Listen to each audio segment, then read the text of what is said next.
അങ്ങനെ വീട്ടിൽ നിന്ന് ദേഷ്യപ്പെട്ട് ഇറങ്ങിപ്പോയ സുധീഷിനെ രാവിലെ നികേഷ് വിളിക്കുന്നുണ്ട്. സുഭാഷ് പറഞ്ഞത് പ്രകാരമാണ് നികേഷ് വിളിക്കുന്നത്. നികേഷ് വിളിക്കുമ്പോൾ സുധീഷ് കാറ് സൈഡാക്കി കാറിൽ കിടന്നുറങ്ങുമായിരിക്കും. അങ്ങനെ നികേഷ് വിളിക്കുന്നുണ്ട്. നികേഷ് വിളിക്കുമ്പോൾ അതിന് നികേഷ് പോയതിന് തൊട്ട് പിന്നാലെ നിധി വരുന്നുണ്ട്. നിധി എന്നിട്ട് നികേഷിൻ്റെ കയ്യിൽ നിന്ന് ആ ഫോൺ മേടിച്ചിട്ട് പറയുന്നുണ്ട്, നിങ്ങളെവിടെയാണ്, ഇത്ര നേരം കാണാനില്ലല്ലോ എന്നൊക്കെ ചോദിക്കുന്നുണ്ട്. ആ സൗണ്ട് കേട്ടപ്പോൾ തന്നെ സുധീഷ് വേഗം കൊട്ടിപ്പടന്ന് എണീക്കുന്നുണ്ട്. എന്നിട്ട് പറയുന്നുണ്ട്, ഞാനൊരു ഓട്ടം പോയിരിക്കുമായിരുന്നു, ഇത്ര നേരം ഉറങ്ങിയിട്ടുണ്ടായിരുന്നില്ല, ഇപ്പോൾ വണ്ടി ഒന്ന് സൈഡാക്കിയിട്ട് കിടന്നുറങ്ങുകയാണെന്ന് പറയുകയാണ്. അപ്പോൾ നിങ്ങൾക്ക് വീട്ടിൽ വന്ന് കിടന്നുറങ്ങിയാൽ പോരെ എന്ന് നിധി തിരിച്ചു ചോദിക്കുന്നുണ്ട്. അല്ല, സമയം കിട്ടിയില്ല എന്ന് പറയുമ്പോൾ, എന്നാലും വേഗം വായോ, മതി ഉറങ്ങിയതെന്നൊക്കെ പറഞ്ഞിട്ട് നിധി കുറച്ച് ഷാർപ്പായിട്ട് സംസാരിക്കുന്നുണ്ട്. അത് കേട്ടതും സുധീഷ് വേഗം ഫോൺ കട്ടാക്കി വരാൻ നിൽക്കുകയാണ് കേട്ടോ. അങ്ങനെ വരുന്ന വഴിക്കാണ് സുധീഷിൻ്റെ കാറും വേറൊരാളുടെ ബൈക്കും തമ്മിൽ കൂട്ടിയിടിക്കുന്നതും അത് വലിയൊരു പ്രശ്നമാവുകയും ചെയ്യാണ് കേട്ടോ. അത് അപ്പം തന്നെ സോൾവ് ചെയ്യേണ്ട പ്രശ്നമായിരുന്നു. പക്ഷെ സുധീഷ് കുറച്ചും കൂടി ഓവറായിട്ട് സംസാരിക്കുകയും അയാളുടെ ഭാഗത്താണ് തെറ്റെന്നൊക്കെ പറഞ്ഞ് അയാളോട് കുറച്ച് ഓവറായി സംസാരിക്കുകയും ദേഷ്യപ്പെടുകയും ഓവർ സ്മാർട്ട് ആവുകയൊക്കെ ചെയ്യുമെന്ന് കാണുമ്പോൾ ചുറ്റും കൂടി നിൽക്കുന്ന ആൾക്കാർക്കും വണ്ടി ഇടിക്കപ്പെട്ട ആൾക്കും ദേഷ്യം വരാണ് കേട്ടോ. ആ സ്കൂട്ടിയിൽ വന്നിരുന്ന ആൾ പോലീസിൽ കുറച്ച് പിടിപാടുള്ള ആളാണ്, SIയുടെ മകനാണ്. അതുകൊണ്ട് തന്നെ കേസ് കുറച്ചുകൂടി സ്ട്രോങ് ആവുകയാണ് കേട്ടോ. സുധീഷ് അയാളെ വിളിക്കുന്നുണ്ട്, എൻ്റെ ഭാഗത്ത് തെറ്റൊന്നുമില്ല, നിങ്ങളല്ലേ റോങ് സൈഡ് കയറി വന്നത്, ധൈര്യമുണ്ടെങ്കിൽ പോലീസിനെ വിളിക്കണോ എന്നൊക്കെ പറഞ്ഞ് ദേഷ്യപ്പെടുകയൊക്കെ ചെയ്യുമ്പോൾ അയാൾ പോലീസിനെ വിളിക്കും. പിന്നെ അത് കേസാക്കും. അങ്ങനെ പോലീസ് വന്ന് സുധീഷിനെ അറസ്റ്റ് ചെയ്ത് കൊണ്ടുപോകുന്നുണ്ട് കേട്ടോ. അപ്പോഴും സുധീഷിൻ്റെ വീട്ടിൽ സുഭാഷും നിധിയും നികേഷും ഹരീഷും ഒക്കെ കാത്തിരിക്കുകയാണ് കേട്ടോ. എന്താ ഇത്ര നേരം സുധീഷിനെ കാണാത്തത് എന്നാലോചിച്ച് ടെൻഷൻ അടിച്ചിരിക്കുന്ന സമയത്താണ് അവിടേക്കും സുഭാഷിൻ്റെ ഫോണിലേക്ക് ഒരു കോൾ വരിക. അത് സുധീഷായിരിക്കും കേട്ടോ. എന്നിട്ട് സുധീഷ് പറയുന്നുണ്ട്, ഏട്ടാ ഞാനിങ്ങനെ പോലീസ് സ്റ്റേഷനിലാണ്, ഇങ്ങനൊരു പ്രശ്നം ഉണ്ടായി എന്ന് പറയുന്നുണ്ട് കേട്ടോ. അത് കേട്ടതും സുഭാഷ് ആകെ ടെൻഷൻ ആവുന്നുണ്ട്. ഒപ്പം സുഭാഷിൻ്റെ വർത്തമാനം കേട്ടിട്ട് ചുറ്റുള്ളവരൊക്കെ ടെൻഷൻ ആവുന്നുണ്ട്.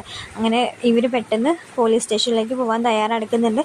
അപ്പോൾ നികേഷും കൂടെ വരാമെന്നൊക്കെ പറഞ്ഞ് കരയുന്നുണ്ട്. അപ്പോൾ ഹരീഷ് പറയുന്നുണ്ട്, നീ വേണ്ട, നീ ഇപ്പോൾ തന്നെ ടെൻഷനായിട്ടുണ്ട്, ഇനി നീ അവിടെ വന്നു കഴിഞ്ഞാൽ സുധീഷിനെ കണ്ടു കഴിഞ്ഞാൽ നിനക്ക് ടെൻഷൻ കൂടിയുള്ളൂ, അതുകൊണ്ട് നീ വരണ്ട എന്നൊക്കെ പറഞ്ഞ് ഹരീഷ് നികേഷിനെ സമാധാനിപ്പിക്കുന്നുണ്ട്. പക്ഷെ നിധി പറയുന്നുണ്ട്, ഞാനും കൂടെ വരാം എന്ന് പറഞ്ഞിട്ട് നിധിയും കൂടെ പോരാൻ നിൽക്കുന്നുണ്ട്. അങ്ങനെ അവർ റെഡിയായിട്ട് പുറത്തേക്ക് ഇറങ്ങുന്ന സമയത്താണ് നിധി ചോദിക്കുക, ഏട്ടാ പൈസ എന്തെങ്കിലും കൈ പിടിക്കണ്ടേ എന്ന് പറയുന്നുണ്ട്. അപ്പോഴാണ് സുഭാഷ് പറഞ്ഞത്, എനിക്കതിൻ്റെ ഓർമ്മയില്ലാണ്ട് സുഭാഷും ഹരീഷും വീണ്ടും ഉള്ളിലേക്ക് കയറി പോകുന്നുണ്ട്. അങ്ങനെ പൈസ, അവരുടെ കയ്യിലുള്ള പൈസയൊക്കെ എണ്ണിപ്പെറുക്കി എടുക്കുന്നുണ്ട്. അതിൻ്റെ കൂടെ സുഭാഷും ഹരീഷും കൂടി സുധീഷിൻ്റെ ബാഗിൽ കുറച്ച് പൈസ ഇരിക്കുന്നുണ്ടായിരുന്നു. ആ പൈസയും കൂടി ഒരു 25,000 രൂപയൊക്കെ ഉണ്ടായിരിക്കും കേട്ടോ. അതും കൂടി കയ്യിലെടുക്കുന്നുണ്ട്. അപ്പോൾ നിധി വേഗം റൂമിൽ പോയി നിധിയുടെ ബാഗിൽ നിന്ന് പൈസ എടുക്കാൻ നോക്കുന്നത് സുഭാഷ് കാണുന്നുണ്ട്. അപ്പോൾ സുഭാഷ് പറയുന്നുണ്ട്, എന്താ നിധി കാണിക്കുന്നത്, നീ പൈസയൊന്നും എടുക്കണ്ട, അല്ല സുഭാഷിട്ട് എന്തെങ്കിലും ആവശ്യം വന്നാലും പറഞ്ഞിട്ട് നിധി പിന്നെയും ബാഗിൽ പരതുന്നുണ്ട് കേട്ടോ. അപ്പോൾ സുഭാഷ് പറയുന്നുണ്ട്, വേണ്ട നിധി, നീ ജോലിക്ക് പോകുന്ന പെൺകുട്ടിയല്ലേ, നിൻ്റെ കയ്യിൽ പൈസ ആവശ്യം വരും, നീ അത് വെച്ചോ, ഇത് ഞങ്ങൾ പൈസ എടുത്തിട്ടുണ്ടെന്ന് പറഞ്ഞിട്ട് നിധിനെ കൂട്ടിക്കൊണ്ടുപോകുന്നുണ്ട് കേട്ടോ. അങ്ങനെ ഇവർ 3 പേരും കൂടി പോലീസ് സ്റ്റേഷനിൽ പോകുമ്പോൾ തന്നെ കയറി ചെല്ലുമ്പോൾ തന്നെ കാണുന്നത് സുധീഷ് ഒരു ബെഞ്ചിൽ ഒരു സൈഡിലിരിക്കുന്നതാണ് കേട്ടോ. എന്നിട്ട് സുഭാഷ് വേഗം അകത്തേക്ക് ചെല്ലുന്നുണ്ട്. എന്നിട്ട് കാര്യങ്ങളൊക്കെ ചോദിക്കുന്നുണ്ട് സുധീഷിനോട് കേട്ടോ. അപ്പോൾ സുധീഷ് പറയുന്നുണ്ട്, ഇങ്ങനെ അവനാണ് റോങ് സൈഡ് കാര്യം വന്നത്, ഇപ്പം ഞാൻ കുറ്റക്കാരനായി എന്ന് പറയുന്നു, അങ്ങനെയൊക്കെ പറയുന്നുണ്ട് കേട്ടോ. ഉണ്ടായ കാര്യങ്ങളൊക്കെ പറയുന്നുണ്ട്. സുഭാഷ് വന്നിട്ട് പോലീസുകാരോട് സംസാരിക്കുന്നുണ്ട്. പക്ഷെ അവരോട്ട് ഒരു വിട്ടുവീഴ്ചയ്ക്കും തയ്യാറാവുന്നില്ല. പറയുന്നുണ്ട്, ഇങ്ങനെ ഒരു പോലീസുകാരൻ്റെ മകനെയാണ് ഇവ വെല്ലുവിളിച്ചതും ഇടിച്ചിട്ടതും, കൊലക്കുറ്റത്തിന് കേസെടുക്കാൻ പോവുകയാണ്, വധശ്രമത്തിന് കേസെടുക്കാൻ പോവുകയാണ്, FIR തയ്യാറാക്കാൻ പോവുകയാണ്, മിനിമം 10 വർഷമെങ്കിലും നീ ഉള്ളിൽ കിടക്കൂടാ, നിൻ്റെ അഹങ്കാരം, നിൻ്റെ ഈ ദേഷ്യത്തോടുള്ള സംസാരമൊക്കെ ഞാൻ നിർത്തിത്തരാം എന്നൊക്കെ പോലീസുകാരൻ സുധീഷിന് നേരെ നോക്കി വിരൽ ചൂണ്ടിയിട്ട് ദേഷ്യപ്പെടുന്നുണ്ട് കേട്ടോ. അപ്പോൾ ഇതൊക്കെ കാണുമ്പോൾ ഇവർക്ക് നല്ല പേടിയാവുന്നുണ്ട്, നിധിക്ക് നല്ല പേടിയാവുന്നുണ്ട് കേട്ടോ. നിധി ഇടയ്ക്കിടയ്ക്ക് സുധീഷിനെ നോക്കുന്നുണ്ട്. സുധീഷിനടിച്ച നിധി കൂടെ വന്നത് ഇഷ്ടപ്പെട്ടിട്ടില്ല കേട്ടോ.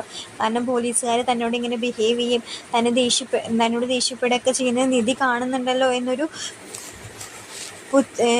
ഇൻഫ്യൂരിറ്റി കോംപ്ലക്സും ഇയാളുടെ മനസ്സിൽ കിടക്കുന്നുണ്ട് കേട്ടോ. എന്നിട്ട് പറയുന്നുണ്ട്, ഇവനെ പിടിച്ച് ജയിലിലിടുക, FIR തയ്യാറാക്കിക്കൊണ്ടിരിക്കുകയാണ്, ഇവനെ പിടിച്ച് ആ സെല്ലിലിട്ട, എന്നിട്ട് ഈ ആൾക്കാരൊക്കെ പുറത്തേക്ക് വിടുക പറഞ്ഞിട്ട് SI ചൂടാവുന്നുണ്ട് കേട്ടോ. അപ്പോൾ സുഭാഷ് വീണ്ടും പറയുന്നുണ്ട്, സർ അറിയാതെ പറ്റിയതല്ലേ, ഇത് കേസാക്കണം, നമുക്ക് പുറത്തുനിന്ന് സോൾവ് ചെയ്താൽ പോലെ സർ, പ്ലീസ് പറഞ്ഞു നോക്കി കരഞ്ഞ് കാല് പിടിക്കുന്ന രീതിയിലൊക്കെ ആവുന്നുണ്ട് കേട്ടോ. ഇങ്ങനെയൊക്കെ പറഞ്ഞിട്ട് പോലീസുകാരൻ വഴങ്ങുന്നില്ല കേട്ടോ.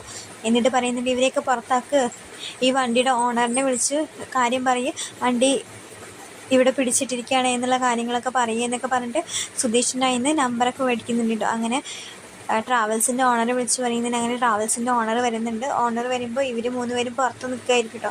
എന്നിട്ട് ഓണറിനോട് സുഭാഷ് പോയി പറയുന്നുണ്ട്, ഇങ്ങനെയാണ് ഉണ്ടായത്, സുധീഷ് വേണിച്ചിട്ടൊന്നും ചെയ്തിട്ടില്ല, അങ്ങനെ വന്നപ്പോൾ എതിരെ വന്ന ആളോട് തട്ടിക്കയറിയിട്ടുണ്ട്, അതേ ഉണ്ടായിട്ടുള്ളൂ എന്നൊക്കെ പറയുന്നുണ്ട് കേട്ടോ. അപ്പോൾ ഓണർ പറയുന്നുണ്ട് ഞാനൊന്ന് പോയി നോക്കട്ടെ പറഞ്ഞ് അയാൾ സംസാരിക്കുന്നുണ്ട്.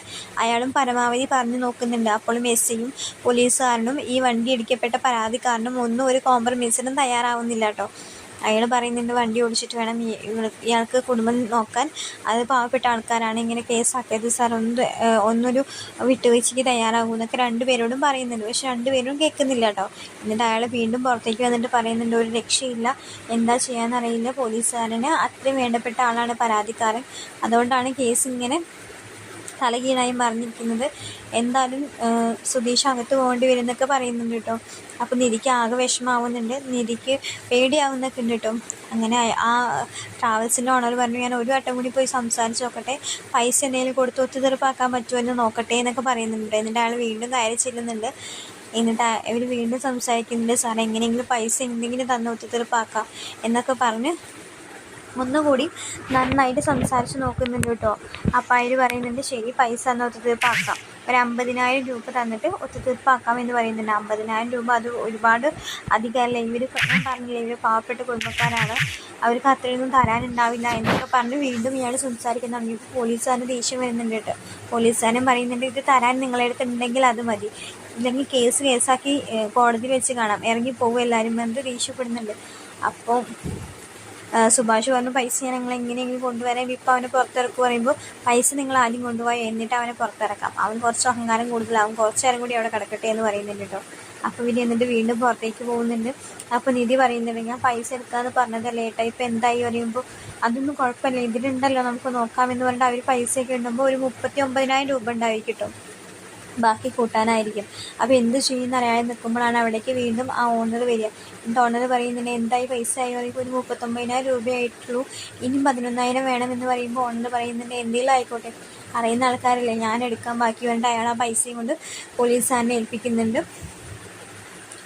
അങ്ങനെ അവർ ആ കേസ് ഒത്തുതീർപ്പാക്കുന്നുണ്ട്. അങ്ങനെ സുധീഷിനെ വിട്ടായി ജയിലിൽ നിന്ന് പുറത്തിറക്കുന്നുണ്ട്, സെല്ലിൽ നിന്ന് പുറത്തിറക്കി പോലീസുകാരനോട് സംസാരിക്കും. പോലീസുകാരൻ നല്ല ദേഷ്യത്തോടെ സുധീഷിനോട് സംസാരിക്കുന്നുണ്ട് കേട്ടോ. ഇനിയെങ്കിലും നിന്റെ അഹങ്കാരം നിർത്തിക്കും, നീ ആരെ ഗുണ്ടേന്നാണ് നിന്റെ വിചാരം, മര്യാദയ്ക്ക് വണ്ടി ഓടിക്കാൻ പറ്റിയില്ലെങ്കിൽ നീ റോഡിൽ വണ്ടി ഇറക്കണ്ട എന്ന് പറയുമ്പോൾ സുധീഷ് പോലീസുകാരനോട് ദേഷ്യപ്പെടുന്ന പോലെ സംസാരിക്കുന്നുണ്ട്. ഞാനല്ല ചെയ്തത്, അയാളാണ് റോങ് സൈഡിൽ കൂടെ കയറി വന്നത് എന്നൊക്കെ പറഞ്ഞു തുടങ്ങുമ്പോൾ പോലീസുകാരൻ പറഞ്ഞു മതി നിർത്തടാ, നീ ആരോടെ ചിലക്കുന്നത്, ഞാൻ പറഞ്ഞു നിൻ്റെ ഈ അഹങ്കാരം നിർത്തിക്കോ എന്ന്, അതിനാണ് നിന്നെ സെല്ലിലിട്ടത്, ഇനി അത് കുറച്ച് നേരം കൂടി ഇടാൻ എനിക്ക് അറിയാത്തതുകൊണ്ടല്ല എന്നൊക്കെ പറഞ്ഞ് നിൻ്റെ ലൈസൻസ് തായോ എന്ന് ചോദിച്ച് ലൈസൻസ് മേടിക്കുന്നുണ്ട്. ആ ലൈസൻസ് നോക്കിയിട്ട് ലൈസൻസ് എവിടെ ഇരിക്കട്ടെ, 1 മാസം നീ വണ്ടി ഓടിക്കണ്ട, ഇനി 1 മാസം നീ വണ്ടിയിൽ തൊട്ടു എന്ന് പറഞ്ഞു കഴിഞ്ഞാൽ നിൻ്റെ 2 കൈ ഞാൻ ഓടിച്ചിടുമെന്നൊക്കെ പറഞ്ഞ് ഭീഷണിപ്പെടുത്തുന്നു കേട്ടോ.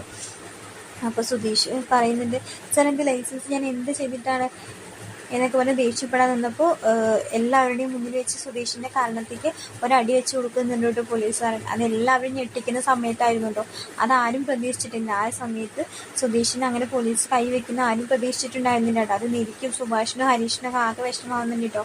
ഒരു തെറ്റും ചെയ്യാതെ സുധീഷ് ഇങ്ങനെ പോലീസുകാരുടെ അടി മേടിക്കുക എന്ന് പറയുന്നത് എല്ലാവർക്കും വിഷമമുണ്ടാക്കുന്ന കാര്യമാണ് കേട്ടോ. അങ്ങനെ ആ ഒരു ദേഷ്യത്തിൽ അവർ പുറത്തേക്ക് ഇറങ്ങി വരുന്നുണ്ട്.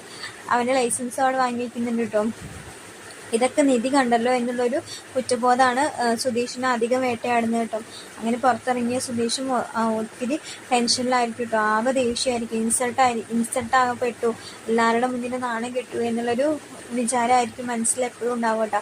അങ്ങനെ വീട്ടിലേക്ക് തിരിച്ചെത്തുന്നുണ്ടെങ്കിലും സുധീഷിൻ്റെ മനസ്സിൽ അതൊക്കെ ആയിരിക്കും കേട്ടോ. അതിലാകെ ഹരീഷിനോട് ദേഷ്യം കാണിക്കും, എല്ലാവരോടും സുധീഷ് വീട്ടിലേക്ക് ദേഷ്യം കാണിക്കുന്നു. എൻ്റെ വണ്ടി പോയി, എനിക്ക് ഇനി 1 മാസത്തേക്ക് വണ്ടി ഓടിക്കാൻ പറ്റില്ല, പോലീസുകാരൻ്റെ അടി മേടിച്ചു, ഒന്നും ഒരു കാര്യമില്ല, താനൊരു തെറ്റും ചെയ്യാതെയാണ് ഇതൊക്കെ മേടിച്ചു കൂട്ടി എന്നുള്ളൊരു വിഷമം സുധീഷിൻ്റെ മനസ്സിൽ ഇങ്ങനെ കിടന്ന് അത് എല്ലാവരോടും ദേഷ്യമായിട്ടാണ് പുറത്തേക്ക് വരുന്നത് കേട്ടോ. അങ്ങനെ പിന്നെയും ഈ പൈസയുടെ പേരും പറഞ്ഞാൽ ഹരീഷും സുധീഷുമായിട്ട് വീണ്ടും ഒരു വഴക്കൊക്കെ വരുന്നുണ്ട്. ഇതൊക്കെ നാളത്തെ എപ്പിസോഡായിട്ട് വരാൻ പോകുന്നതാണ്. വീഡിയോ ഇഷ്ടമാണെന്ന് വെച്ചാൽ എല്ലാവരും ലൈക്ക് ചെയ്യണം, സബ്സ്ക്രൈബ് ചെയ്യണം. താങ്ക്